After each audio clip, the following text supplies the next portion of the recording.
Donc aujourd'hui, on passe à la deuxième vidéo en fait, qui va être aussi une vidéo K-pop. Donc là, je te fais écouter un autre groupe. Ok. Donc on est toujours dans le concept des boys band, ok. Donc tu vas avoir trois phases dans cette série. Tu vas avoir boys band. Okay. Aujourd'hui, on te fait donc un autre groupe qui s'appelle Stray Kids. Stray Kids. Stray Kids. Ok, Stray Okay. Kids. Et après Stray Kids, qui sont vraiment populaires là, qui sont vraiment populaires ces temps-ci, tu vois. Après Stray Kids, on fera une autre encore vidéo K-pop boy band, mais genre deuxième génération. Donc okay. c'était avant tu vois, c'est avant BTS pour que tu aies bien une compréhension de ce qui se passe maintenant et avant. Et ensuite, on passera aux filles. Je te montrerai à quoi ça ressemble les K-pop band filles. Et ensuite, on fera du hip-hop / R&B coréen. Ok. Pour te donner une bonne... Donc là, tu seras vraiment dans ta zone. K-R&B. K-R&B, yeah. K-R&B. Ok. J'étais pas loin. Ouais. Donc voilà. Donc aujourd'hui, on fait du Stray Kids. Et le nom de la chanson, c'est Miro. Miro. Ok. C'est du coréen ou... To be honest, I don't know. En français, c'était. Pardon. Elle oublie qu'on est sur une chaîne en français, donc comme je l'ai déjà dit dans la première vidéo, faut pas lui en vouloir, son français est un peu bancal. C'est pas grave, Je me prépare pour l'écouter. Hein. Ok, voilà, je pense que c'est mieux. Donc on commence. Donc là, on est sur du Stray Kids, comme je dis, Miro, ok. Donc c'est une des chansons les plus populaires aussi. Donc voilà. C'est une chanson qui date de 2 ans. Ok.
Stray Kids. Stray Kids. Ouais, c'est pas mal. Je préfère BTS. Malgré tout. Non, Bah oui, non, mais oui. Je préfère BTS. Ça, c'est très club. Ok. C'est très club. Tu ressens quand même la patte électro qui fait que voilà, quand tu es en club, ça, tu mets en club, tout le monde va bouncer dessus. Ça, c'est clair et net, tu vois, par contre. Après, moi, je suis moins fan de ce genre de son. Mais, et pareil, en fait, au départ, tu pars plus sur une ambiance pop, vraiment pop, en tant que telle.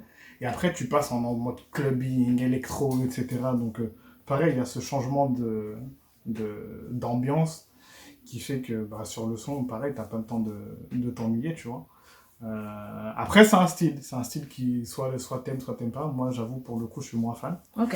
Mais non, force est de constater que c'est très qualitatif. On va pas dire le contraire. On va pas chipoter, Je veux dire, et en fait, franchement, un mec qui parle ni anglais ni coréen, il écoute ça, tu lui dis c'est du coréen, je pense qu'il va pas te croire.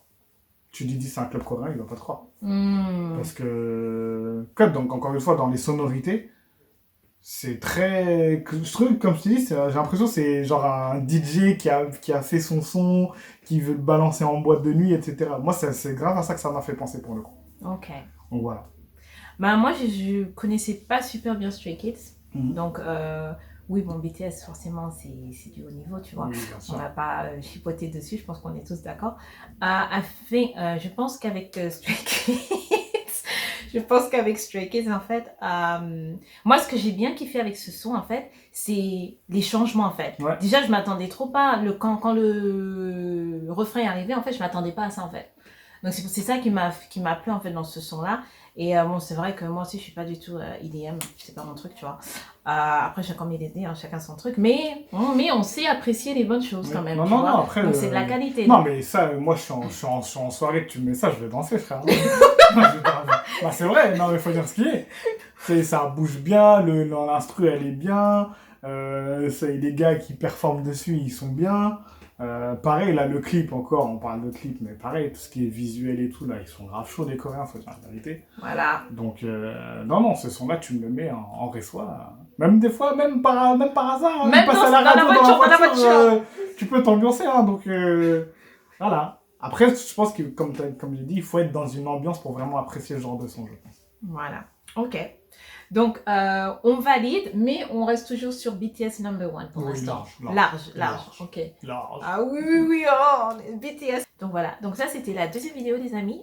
On a la troisième vidéo qui va venir et ça va être du EXO. Donc on veut avoir le feedback du newbie dans le monde de la K-pop, tu vois. Donc il va nous donner son feedback et ça va être très bien en fait pour nous de voir en fait comment il analyse cette génération d'avant et cette génération-là. Comme ça, on va voir. EXO, c'est la génération d'avant. Voilà, c'est la génération d'avant. Donc, tu vas pouvoir bien voir, en fait, parce que là, c'est vraiment, là, ce que je t'ai montré. C'est genre en ce moment. Tu vois, voilà. Et EXO, c'est toujours valide en ce moment, hein, c'est valide. Mais ils sont là depuis plus longtemps. Ils sont plus longtemps, tu vois, ils sont genre des précurseurs, tu vois. Même il y a des précurseurs un peu avant, tu vois, mais ils restent quand même, ils sont avant BTS, en gros. Tu vois, donc ça donne une idée, ok. Donc voilà, les amis, n'oubliez pas de vous inscrire, le petit pouce pour liker. S'abonner. Oui. S'inscrit pas, on s'abonne. Pardon, on s'abonne. Mais ils savent que je parle pas bien français, c'est pas grave. Et mettez des commentaires en bas pour savoir ce que vous pensez de la vidéo aussi. Ouais, j'avoue. Ouais, on mettra les links de toute façon. De toute façon, la vidéo va apparaître et tout, vous verrez et tout. Voilà. Bye bye.